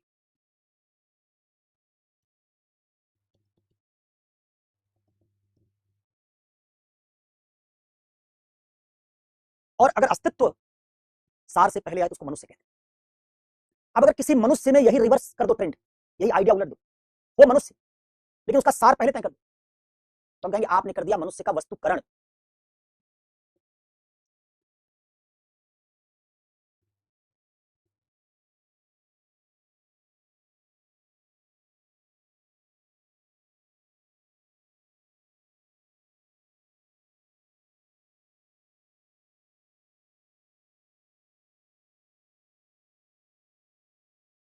तो यदि किसी मनुष्य में, वस्तु में क्या लिखा है? सार पहले आए, अस्तित्व बाद में। मनुष्य में क्या लिखा है? अस्तित्व पहले आए, सार बाद में। हो कोई मनुष्य, लेकिन उसमें आप सार पहले कर दीजिए, अस्तित्व बाद में कर दीजिए, तो हम कहेंगे आपने उसको मनुष्य होने के बावजूद किस परिभाषा वाले वर्ग में रख दिया? वस्तु वाले में। इसी को कहेंगे वस्तुकरण। तुम कहोगे सर क्या आपने बता दिया, तो बड़ी मुश्किल बात बता दी। समझो इसको, आपने पढ़ रखा है कि नीति शास्त्र वस्तुओं का मूल्यांकन नहीं करता, शेर चीतों का, पशु पक्षियों का मूल्यांकन भी नहीं करता। करता किसका? केवल मनुष्य का। क्या पढ़ा हमने? नीति शास्त्र का मानव से संबंध है। लेकिन किसी मनुष्य को अगर हम वस्तु बना दें तो है तो नीति शास्त्र का मानव से संबंध, लेकिन मनुष्य को वस्तु बना दिया तो उसका मूल्यांकन नीति शास्त्र नहीं करेगा। और नहीं करेगा तो नीति शास्त्र का दायरा क्या हो? छोटा हो गया, उसके मनुष्य के साथ संबंध का दायरा छोटा हो गया, क्योंकि आपने कुछ मनुष्यों को वस्तु बना दिया और वस्तुओं का मूल्यांकन तो नीति शास्त्र करेगा नहीं, इसलिए वो मनुष्य भी नीति शास्त्र के मूल्यांकन के दायरे से बाहर निकल जाएगा। तो अगर मैं क्या पता कर लूं कि वस्तुकरण होता क्या है और इस वस्तुकरण के होने पर कौन कौन नीति शास्त्र के दायरे से बाहर निकल जाता है, तो मैं समझ लूंगा किसी वस्तुकरण को करने वाले जितने कारक होंगे, जो मनुष्यों में से वयस्क मनुष्यों को भी, मानसिक रूप से स्वस्थ मनुष्यों को भी नीति शास्त्र के दायरे से बाहर निकाल दे रहे हैं, वही कारक हैं जो इसका दायरा संकीर्ण बना रहे हैं। उन्हीं की सूची बना लूंगा जो आकृति ने बताई है, वो सूची वही रहेगी। बस मैंने उसमें इनके पढ़ाई के खजाना वाले आइडिया के बाद थोड़ा और लेवल ऊंचा कर दिया, जिससे इनके लिए भी कोई नई बात आ जाए, आपके लिए भी आ जाए। तो जरा समझते हैं सार और अस्तित्व क्या है। एक मैंने लिखा सार पहले आए, अस्तित्व बाद में आए, तो वस्तु। दूसरे में लिखा अस्तित्व पहले आए सार बाद में बने मनुष्य। कोई मनुष्य हो लेकिन फिर भी आप उसमें सार पहले ला दें तो फिर वो वस्तु कहलाएगा।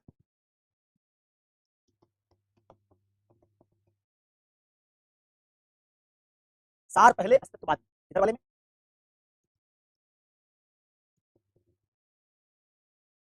अस्तित्व पहले सार बाद, क्या है इसका मतलब?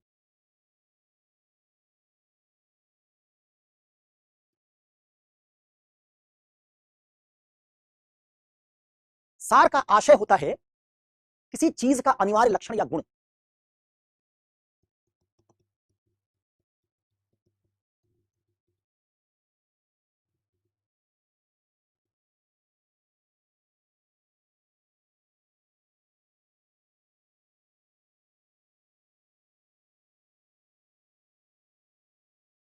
इसको सार कहते हैं। किसी चीज का निश्चित कार्य, किसी का अनिवार्य गुण, किसी चीज की वर्गीय पहचान, इसको सार कहते हैं। जैसे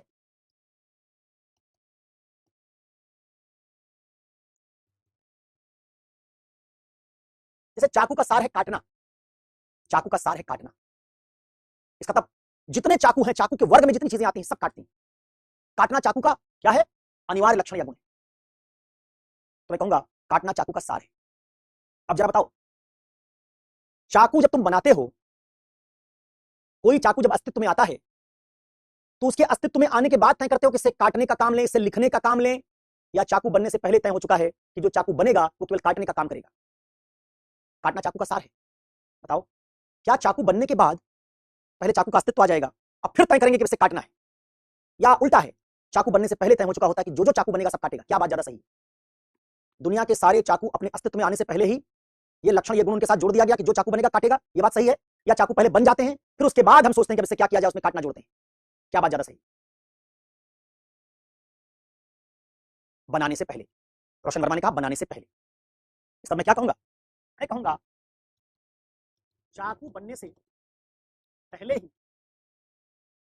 तय हो जाता है कि बनने यानी अस्तित्व में आने के बाद चाकू क्या करेगा? काटे।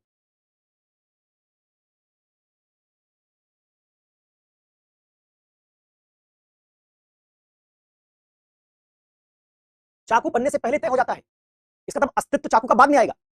सार पहले तय हो चुका है। क्या तय हो चुका है? आज से 3 साल बाद भी जो चाकू बनेंगे काटेंगे। आज भी दुनिया की फैक्ट्री में जो चाकू बन रहा होगा वो सब बनाए जाएंगे, उसके बाद काटेंगे। इसका मतलब है कि चाकू बनने के बाद खुद तय नहीं करेगा कि मुझे काटना है कि लिखना है। उसका सार पहले से फिक्स हो चुका, उसी सार के आधार पर दुनिया भर में चाकू बनाए जा रहे हैं। ठीक यही बात कलम पर लागू होगी। कलम बनने से पहले तय हो गया कि सारी कलम दुनिया की लिखेंगी।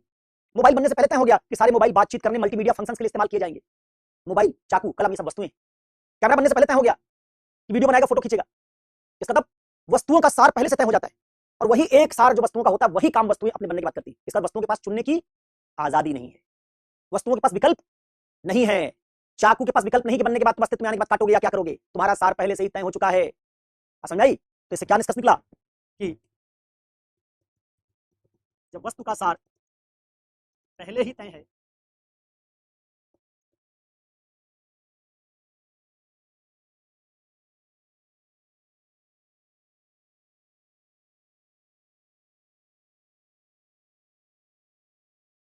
जब वस्तु का सार पहले ही तय है तो अस्तित्व में आने के बाद उसके पास संकल्प की स्वतंत्रता नहीं होगी। बात समझ आई? इसी को क्या परिभाषा में कहा था? जिसका सार पहले हो, अस्तित्व बाद में आए। सार का मतलब क्या बताया? अनिवार्य गुण। जैसे आपको अनिवार्य गुण काटना, अनिवार्य कार्य काटना, आपके बनने से पहले आपका काम धाम, आपका सब कुछ तय हो चुका है, तो हम कहेंगे सार पहले आया, यही है वस्तु। अब मनुष्य के बारे में क्या होना चाहिए?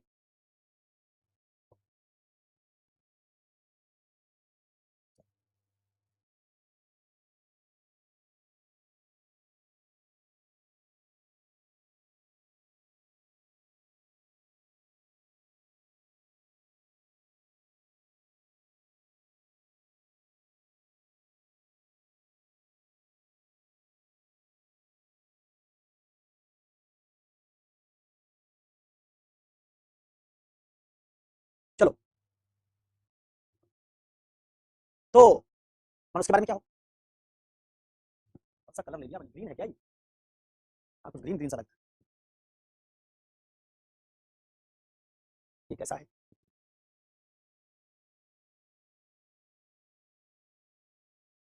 देखिए जरा ये कैसा है? असल में जब आप ओबियस तो मुझे दिखता है, तो मुझे पता चलता है कलर कैसा है। लाइट कोई है ही नहीं क्या इसमें? चलिए अब जो है इसी में काम चलाते हैं। तो मनुष्य में क्या है? मनुष्य के संदर्भ में अस्तित्व पहले आता है और फिर बहुत सारे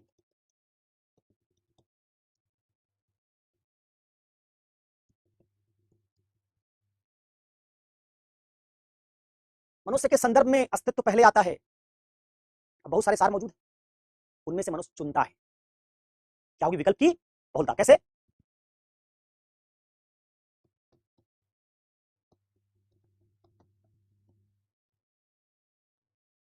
आ गया पहले मनुष्य, अब इसके पास चयन की आजादी, विकल्प है। क्या बनाने की? सार चुनिए। किसमें से? IAS, doctor, engineer, teacher, singer, actor, बाबा, कुछ भी बन सकते हैं। जब मैं पैदा हुआ तो मेरे पैदा होने से पहले ये तय नहीं हुआ था मैं टीचर बनूंगा। चाकू के बनने से पहले तय हो गया था, जिस फैक्ट्री में है वो चाकू बन रही है, वो काटेगा बनने के बाद। मेरे जन्म के समय तय नहीं हुआ था कि मैं टीचर बनूंगा। टीचर बनने का निर्णय मैंने लिया। मैं चाहता तो किसी व्यवसाय में भी जा सकता था। मैं चाहता उसी समय कुंभ मेले का एक्सपोजर मुझे मिल जाता जन्म के 10वें 12वें साल में, और मेरे मन में बाबा बनने का मामला आ जाता, बाबा बन जाता। अभी भी मुझे अगर लग जाए कि इथिक्स पढ़ाने में बहुत सवाल पूछते हैं बच्चे, सुनते नहीं बात, चैट बहुत करते हैं, बाबा बन जाऊं तो सब केवल सुनेंगे, जो बता दूंगा मानेंगे, तो बाबा बन सकता। चाकू बनने के बाद कलम नहीं बन सकती। चाकू बन गई तो बन गई, लेकिन मैं अभी भी बाबा बन सकता हूं। मैं अभी भी नेता बन सकता हूं। चुनाव हार जाऊंगा कोई बात नहीं, बन सकता हूं, लड़ तो सकता ही। इस मतलब आईआईटी बाबा नहीं, इथिक्स बाबा। इथिक्स बाबा अगले कुंभ में हो सकता है तुम नाम सुनो कि एक इथिक्स बाबा श्री श्री अमितानंद महाराज 1008। संभव है कि नहीं संभव? संभव है। चाकू कलम बन जाएगी, संभव है। चाकू कैमरा बन जाएगा, संभव है। जो सार बनने से पहले तुम्हारा तय हो चुका, अस्तित्व में आने के बाद वही करोगे। यही अंतर है मनुष्य और वस्तु में। मनुष्य अस्तित्व में पहले आते हैं, फिर बहुत सारे सारों में से अपना सार चुनते हैं। क्या बनना है इसका चयन करते हैं। इसलिए क्या परिभाषा है इसकी? अस्तित्व पहले, सार बाद में। कैसे बना सार? वस्तु के संदर्भ में वस्तु ने नहीं चयन किया कि मैं चाकू बनूंगी। हमने उस स्टील को पहले तय कर रखा था कि स्टील को चाकू बनाएंगे, बना दिया। मनुष्य के केस में हम तय करते हैं, हमारे पास विकल्प है कि हम क्या बने। अब मान लो इसी का उल्टा हो जाए। क्या उल्टा हो जाए? मनुष्य होने के बावजूद, मनुष्य होने के बावजूद आपके पैदा होने से पहले आपका सार तय हो चुका हो, तो हम कहेंगे आपका हो गया वस्तुकरण। तो क्या कहेंगे?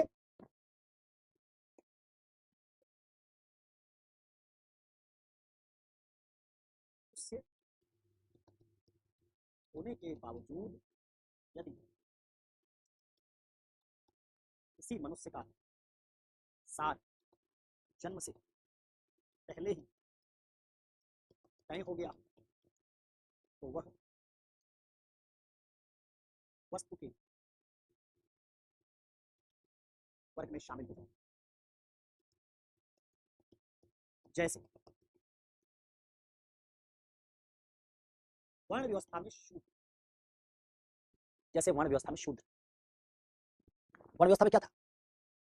आप अगर एक उस मां के पेट में भ्रूण बने जिसका वर्ण शूद्र है, तो आपके जन्म लेने से पहले ही तय हो गया वर्ण व्यवस्था वाले दुनिया में, वर्ण व्यवस्था वाले युग में, कि आप बड़े होकर ब्राह्मण नहीं बनेंगे, आप बड़े होकर पूजा पाठ नहीं करवा पाएंगे, आप शंकराचार्य नहीं बनेंगे, आप राजा नहीं बनेंगे, आप प्रशासक नहीं बनेंगे। अभी मेरा अस्तित्व नहीं आया, उससे पहले ही तय हो गया सर। शूद्र का बेटा शूद्र, ब्राह्मण का बेटा ब्राह्मण, क्षत्रिय का बेटा क्षत्रिय। क्या कर रही वर्ण व्यवस्था? वर्ण व्यवस्था शूद्र को ये सारे ऑप्शन नहीं दे रही थी।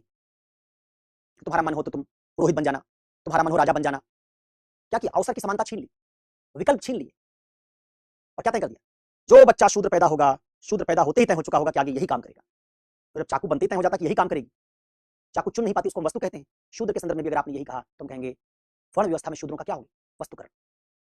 बाबा नहीं बन सकते, राजनेता नहीं बन सकते, शासक नहीं बन सकते, तो क्या हो गया? क्या छीन? इसकी चयन की आजादी जन्म से ही कार्य तय। तो क्या कहेंगे? शूद्र का क्या हो गया? शूद्र का वस्तुकरण। इस रूप में किसी समाज की संस्कृति में अगर ये तय हो कि तुम औरत बनोगी, लड़की पैदा होगी तो घरेलू काम करोगी, चौका चूल्हा करोगी, बच्चे की परवरिश करोगी और फला फला काम नहीं करोगी, सेना में नहीं जाओगी, फले फला तरीके के परिधान पहनोगी जो आकृति ने बताया था। तो इसका मतलब हमने आपको कल्चर के भीतर क्या किया? ढाल दिया। आप मुसलमान पैदा हुई लड़की तो तय हो गया कि आप बुर्का पहनेंगे, क्योंकि आपके परिधान को आपके माता पिता कंट्रोल कर रहे हैं। आप हिंदू पैदा हुई, आपकी माताजी ने सिखाया आप करवा चौथ रखेंगे, तो असल में आप हिंदू घर में पैदा हुई तो तय हो गया कि आप ये पहनेंगे। आप मुस्लिम पैदा हुई, आप ये पहनेंगी, आप ये काम करेंगी। इसका मतलब है कि जो चयन आप कर रही बड़े होके, ये चाकू गलतफहमी हो जाएगी, मैं अपने मन से काटता हूं, चाकू मन से नहीं काटता, वैसे आपको भी गलतफहमी हो गई कि आप बुर्का अपने मन से पहन रही। आप मुसलमान स्त्री ना बनी होती तो बुर्का कभी नहीं पहनती। दुनिया में कोई ईसाई स्त्री तो बुर्का नहीं पहन रही, कोई हिंदू नहीं पहन रही, तो आपका चयन कैसे है? ठीक वैसे अगर आप सिंदूर मंगलसूत्र लगा रही, मुसलमान स्त्री तो नहीं लगा रही, आपका चयन कैसे? तो वो चीजें जो आपके पैदा होते ही तय हो गई, स्त्री बनेंगी तो ये करेंगी, इनका ये काम होगा, ये नहीं करेंगी, शूद्र बनेंगे तो ये करेंगे। अब ध्यान रखो, उसमें भी ब्राह्मण के पास विकल्प है कि राजा भी बन जाए, लड़ाई भी कर ले, पुरोहिताई का काम भी कर ले, शूद्र के पास नहीं। तो ब्राह्मण भी वर्ण व्यवस्था में है, क्षत्रिय भी है, लेकिन क्षत्रिय तो दार्शनिक भी बन गए तमाम। बुद्ध महावीर स्वामी सब दार्शनिक है, क्षत्रिय थे। दर्शन का काम ब्राह्मणों का ही नहीं, अकेले क्षत्रिय भी कर ले रहे हैं। सब क्षत्रियों के पास विकल्प बना हुआ है, सार्थक कर ले रहे हैं, शूद्रों के पास नहीं। तो शूद्रों का हो गया कंप्लीट वस्तुकरण। कंप्लीट वस्तुकरण हो गया तो वर्ण व्यवस्था जितनी मजबूत होगी, उस मजबूत वर्ण व्यवस्था में शूद्र नैतिक मूल्यांकन के दायरे से बाहर निकल जाए, क्योंकि वो जो कर रहे हैं वो बाध्यकारी कर्तव्य के तौर पर उन पर थोप दिया गया है। ठीक है, एक स्त्री साड़ी भी पहने, कभी कभी सलवार सूट भी पहन ले, कभी जींस टॉप भी पहन ले, विकल्प है उसके पास। ब्राह्मण जैसे ना वहां बताया कि ब्राह्मण के पास विकल्प है, उसका सार भी कुछ तो तय किया गया, लेकिन फिर भी उसके विकल्प नहीं खत्म किए गए। वैसे एक स्त्री साड़ी पहन रही, सांस्कृतिक परिधान है, लेकिन साथ में कभी कोई सलवार सूट भी पहन लेती, कभी जींस टॉप भी पहन लेती, तो विकल्प उसके पुरुषों जितने भले ना हो लेकिन फिर भी है। लेकिन अगर आपने बुर्का पहना और आप बुर्के के अलावा सार्वजनिक जीवन में कोई परिधान नहीं पहन रही, तो आपके विकल्प खत्म हो गए, आपका हो गया वस्तुकरण। और जिन स्त्रियों का वस्तुकरण हो गया वो चयन की आजादी और विकल्प की बहुलता से बाहर हो गई, बाहर हो गई। तो नैतिकता का दायरा क्या हुआ? है वो स्त्री, है मनुष्य, लेकिन वो जो चुन रही है वो सांस्कृतिक कारण से चुन रही है। उसको उसी चयन के लिए ट्रेन कर दिया गया, प्रशिक्षण देकर उसका मनोविज्ञान ऐसा बना दिया गया, इस परिधान के अलावा दूसरा परिधान पहनोगी नहीं। तो आपके पास कंप्लीटली विकल्प खत्म हो गए, आपका सार्थय हो गया। सार्थय हो गया तो आप वस्तु, आप मनुष्य नहीं, क्योंकि आप में चेतना, इसलिए आप सोच लेते हैं कि आप मनुष्य। चाकू में भी चेतना डाल देते तो ये सोचता है कि हम ही काट रहे हैं अपने मन से, लेकिन मैं चाकू से कहता तो अपने मन से काट रहे हो तो आज काटना बंद करके लिखने का काम कर दो। चाकू लिखना पाता तो उसको समझ में आता कि काटने के अलावा मैं दूसरा काम नहीं कर सकता। ठीक वैसे कोई कह दे स्त्री कि बुर्का अपने मन से पहनती हूं, मैं कहता हूं अच्छा ठीक है बुर्का अपने मन से पहनती हूं, आज स्कर्ट पहन के बाहर जाओ, आज जींस टॉप पहन के बाहर जाओ, कह रही नहीं जींस टॉप नहीं पहन सकती। मैं कहता हूं तुम अपने मन से नहीं कर रही। एक ऐसी स्त्री जो सिंदूर लगाती है कहते मन से लगा रहे हैं, अगर वो कहते कि हाँ सिंदूर कभी लगाएंगे कभी नहीं लगाएंगे तो मन से है, लेकिन अगर आप उसके बिना रह नहीं सकती तो मन से नहीं, ये सांस्कृतिक निर्धारणवाद है। तो ये बात अगर किसी मनुष्य के ऊपर लागू हो गई तो मनुष्य होते हुए नैतिकता के दायरे से बाहर हो। इसी वस्तुकरण को करता कौन है? कौन तय करता है कि शूद्र हो जाएंगे, ये स्त्रियां हो जाएंगी, यही काम करेंगी, यही पहनेंगी? सारा आपका तय कर दिया पैदा होने से पहले। कौन करता है? संस्कृति और धर्म। इसी को हम कहते हैं सांस्कृतिक निर्धारणवाद, कल्चरल डिटर्मिनिज्म। सांस्कृतिक निर्धारणवाद में संस्कृति निर्धारित कर देती है। जैसे वस्तु बनाने वाले मनुष्य निर्धारित कर देते हैं चाकू काटेगा फला काम से, ये वस्तु से ये काम लेंगे, वैसे संस्कृति ने तय कर दिया शूद्रों से ये काम लेंगे, ब्राह्मणों से ये काम लेंगे। इसको कहते हैं सांस्कृतिक निर्धारणवाद। तो कौन बना रहा है वस्तुकरण? कौन कर रहा है? वस्तुकरण का कार्य सेवा।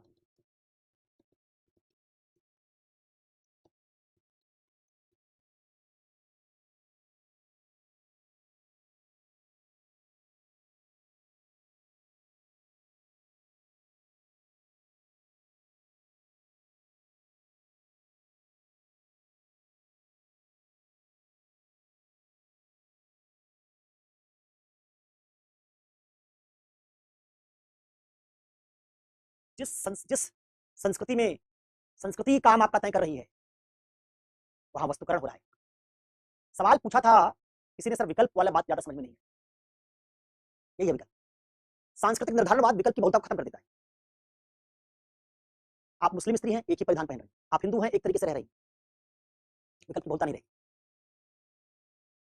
और विकल्प की बहुलता नहीं रह गई तो जो कुछ चयन आपका है बेसिकली आपका चयन है ही नहीं, वो आपके कल्चर ने ट्रेनिंग देकर आपके दिमाग में डाल दिया है। ठीक है, तो ये जो बात है, इस दशा में नैतिकता और मानव सहसंबंध का दायरा छोटा हो जाता है। अब उस शूद्र का क्या मूल्यांकन करें हम जो अपनी मर्जी से काम ही नहीं कर रहा है? पैदा होने के बाद उसको लगातार एक ही काम करवाया गया, उसी काम में रखा गया, दूसरा काम करने नहीं दिया गया, तो हम कहेंगे उसका क्या हो चुका है, वस्तुकरण हो चुका है। उसके पास संकल्प की स्वतंत्रता नहीं, संकल्प स्वतंत्रता नहीं, तो मनुष्य होते हुए नैतिकता के दायरे से बाहर हो गया। बालक नहीं है शुद्ध, 22 साल का युवक है, युवती है, पागल भी नहीं है, मनोरोग भी नहीं है उसको, कोई वो शर्त नहीं है जिसके कारण कुछ मनुष्यों को बाहर निकाला था, मनोरोगियों को, विक्षिप्त लोगों को, बच्चों को, वो नहीं है, वो फिर भी नैतिकता के दायरे में नहीं है।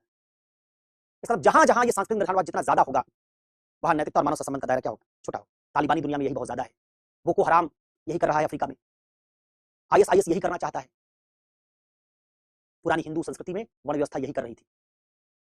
तो ये जितनी चीजें जिस संस्कृति में ज्यादा होंगी, जहां कल्चर सब कुछ तय कर रहा है, अब बाध्यकारी तरीके से तय कर रहा है, विकल्प नहीं छोड़ रहा है, यही पहनो, ऐसे रहो, तो कहिए उस संस्कृति में, उस समाज में नैतिकता और मानव संबंध का दायरा क्या होगा, छोटा होगा।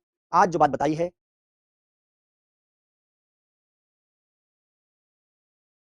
इससे आगे कल चर्चा करेंगे, आज यहीं तक रुक जाएंगे। आज आपको बताया कि सांस्कृतिक निर्धारणवाद और वस्तुकरण की दशा में नैतिकता और मानव संबंध का दायरा क्या हो जाता है, छोटा हो जाता है। इसी सांस्कृतिक निर्धारणवाद वाले समाज को हम कहते हैं आकृति गौर, जो आपने खाना खजाना में पढ़ा होगा, इसे कहते हैं बंद समाज। बंद समाज वो होता है जो ऐसे निश्चित कामों से अपने पूरे समाज को बंद कर लेता है, उसमें सबका काम तय हो चुका होता है, किसी के पास चयन की आजादी नहीं होती, परंपराएं रूढ़ियां बड़ी मजबूत होती हैं, लोग उसमें जकड़े रहते हैं, उसको हम बंद समाज कहते हैं। तो बंद समाजों में नैतिकता और मानव संबंध का दायरा छोटा होता है। किस सवाल को समझने की कोशिश कर रहे थे, तीसरा क्वेश्चन, कि वो कौन से कारक हैं जो नीति शास्त्र मानव संबंध का दायरा संकीर्ण करते हैं। कल इसी बात को कंप्लीट करेंगे और फिर व्यापक बनाने वाले कारण देखेंगे, और इसी संकीर्ण से जो व्यापक की तरफ ले जाए वही है समाज सुधारक, वही है महान नेता। जिसको आपने वस्तु बना रखा है उसको अगर मनुष्य बना दे रहा है तो समाज सुधारक है। यही अंबेडकर, अंबेडकर ने शूद्रों के वस्तुकरण को तोड़ा, राजा राम मोहन राय ने स्त्रियों के वस्तुकरण को तोड़ा। हर समाज सुधारक किसी एक वर्ग के वस्तुकरण को तोड़ता है, सांस्कृतिक निर्धारणवाद को तोड़ता है, और तोड़ता है तो क्या कर देता है, नैतिकता और मानव संबंध का दायरा बड़ा कर देता है। एक सवाल आपने लिखा होगा ना, समाज सुधार को नेताओं का क्या योगदान है। समाज सुधार और नेता किसी वस्तुकरण को खत्म करते हैं। इस पर कल चर्चा करेंगे और इससे आगे की बातचीत